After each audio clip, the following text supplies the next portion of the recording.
Hey everyone, welcome back to my channel. Thank you guys for coming back.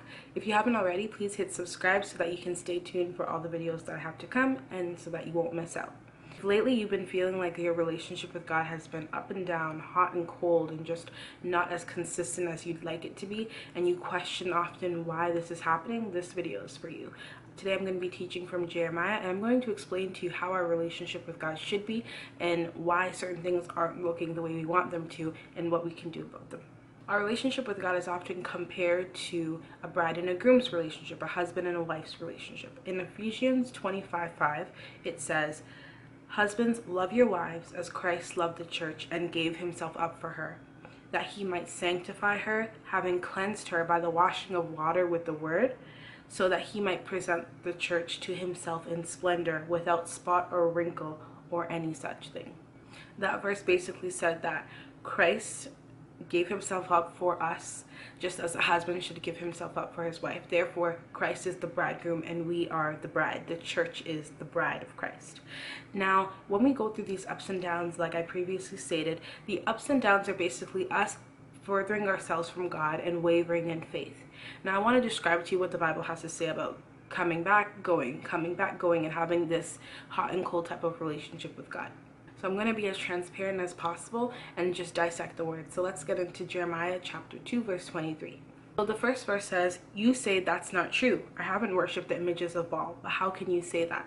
In the Bible, we hear Baal, who is a false god that was worshipped during these times. You may not be worshiping a false god. You may not have carved out an idol or a piece of wood and carved out a figure and begin to worship it in your room. But there are other things that we worship and other things that we idolize. And it doesn't have to be a caricature or a statue. We place boys and girls in our intimate relationships before God. We place finances and greed and money before God. We place this dependency on human and man before God. We place celebrities and fame and this hunger for fame before God. There are so many different things that we put before God. These are our Baals. These are our idols. These are the things that we're putting before him and essentially worshiping. In verses 24 onwards, the word goes on to describe people like us who are restless within the safety of the Lord and who just keep searching for more, like wild donkeys and camels who are just sniffing the wind and looking for something during mating time, looking for something that attracts us, looking for something that's going to pull us in, looking for something just to pretty much waste our time with. Something really interesting was that the word said, "Those who desire her don't have to search for her because she's already running to you." I'll read it specifically. "Those who desire her don't need to search, for she goes running to them." And that verse is basically describing us as the bride of Christ, us as these camels and these donkeys that are just looking for something so lustful. We don't even have to wait for the world to come to us, for the world to present us with something, because we are already running to it.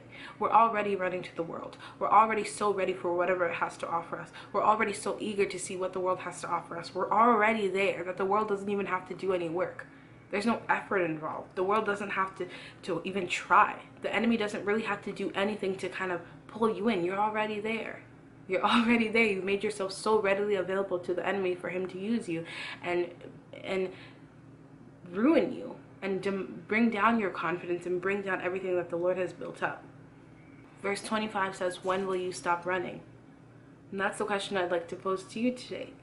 We get so angry with God, and down in verse 28 he says, "Why don't you call on those gods and those things that you worshipped when you need help? Why don't you call on those things when you needed someone to protect you and save you from situations? Why didn't you call on those things then?" Because those things don't matter. Verse 25 says, "Why are you still running? Why are you running after this world? We're in this world, but we're not of this world." That means that we as Christians just can't do the same things. It may look like it sucks right now, it may feel crappy right now, but we can't do the same things that the people of the world are doing, because we are called for greater lengths, and new levels require sacrifice. And if you're not willing to make that sacrifice, you're going to be stuck where you are and you are going to be unhappy. It just takes time to move forward in a light that is different and in a light that aligns with the Lord's will. But if you want to see change and if you want to see progress, you need to do this. Something important to understand through the scripture is that the Lord is basically telling us that the time that we invest into something is basically what we are deeming valuable. When you invest time into something, when you chase after something, when you seek something, that's basically stating or presenting or demonstrating its importance within your life. So the more you seek the Lord, the more you run after him, and the more you run that race, you're basically showing and displaying some type of value in what you're running after. And the word says here that we're running after these idols. We're worshiping these empty things. Therefore, we're proving to God that we place an importance in these things.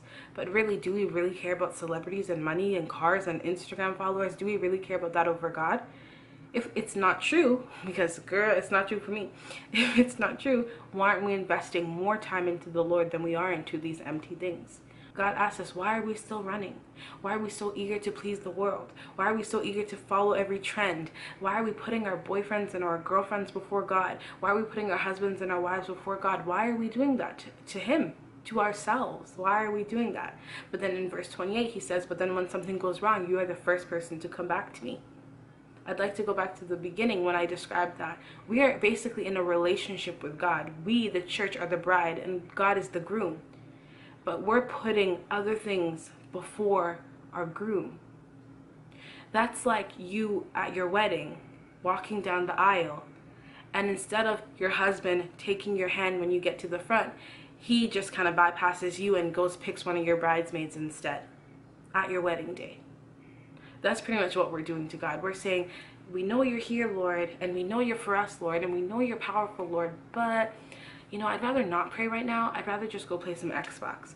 I'd rather not pray right now. I'd rather just go watch some Love and Hip Hop. I'd rather not pray right now. I want to just go turn up with my friends. I know you're here and I know you exist and I know you're great, but I'd rather do that. But then when something goes wrong, we're the first people to run right back to him. We need to stop doing this because in a sense, we're cheating on God. He is the groom and we are the bride. In Ephesians, we heard that the bride is supposed to be presented to the groom with no mark, no spots, just 100% clean. In the King James Version of Jeremiah 2:23, it actually describes the person who worships Baal as polluted or defiled. Therefore, we can see that by us putting things first and us basically demonstrating with our actions that these empty things, these celebrities, this money, this relationship, this job is more important than God, we are staining our garment. We're staining our cloth. We're staining it all. So how can we be presented to our groom and to the church with no spot on us when we are purposely, intentionally diving into a pool of mud? How are we going to see any result when we're not taking accountability for our own actions? Verse 25 says, when will you stop panting? In the NLT version, it says panting. That means you're running after this world. You are physically exhausted, heaving and panting, out of breath, but you're still running. You're tired. God sees it. The world is such an exhausting roller coaster that you don't need to be a part of. You are in this world, but not of it. Therefore, there's no obligation to involve yourself in all that mess. You're panting. You're physically over it. Imagine God saying, why are you panting? Why are you doing all of this extra work when all I require of you is to just come to me? I'm right here and you're running in circles and you're panting. You physically can't do it anymore. Why are you panting? Just come to me. That's what God's saying. Just come to me. It's just that simple. Just come. Come as you are. Just come. The Lord asks in verse 32, does a young woman forget her jewelry or a bride forget her wedding dress on her wedding day? Then why are we forgetting God? I really just want to stress to you the importance of making sure that you put God first. Put him first.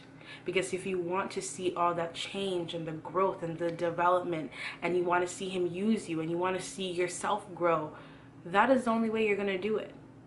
And if you're not doing that right now, you are basically cheating on God. Because you are the bride who instead has her eyes fixated on the groom is now out here looking for another love, looking for a love affair within the world. And God's just like, what are you doing?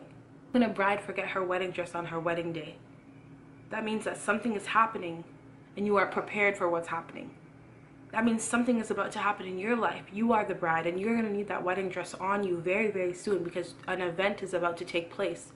But if you're not equipped, you won't grow. If you're not equipped, you're not prepared, you're not going anywhere, you're not moving. We all want to move. We're on a move of God. We're building an army, we're building a kingdom and strengthening the kingdom. So you can't be sitting there doing nothing. Put God first. Wear that wedding dress. Clean yourself and rid yourself of all the spots and all the things that have polluted you and defiled you within the world.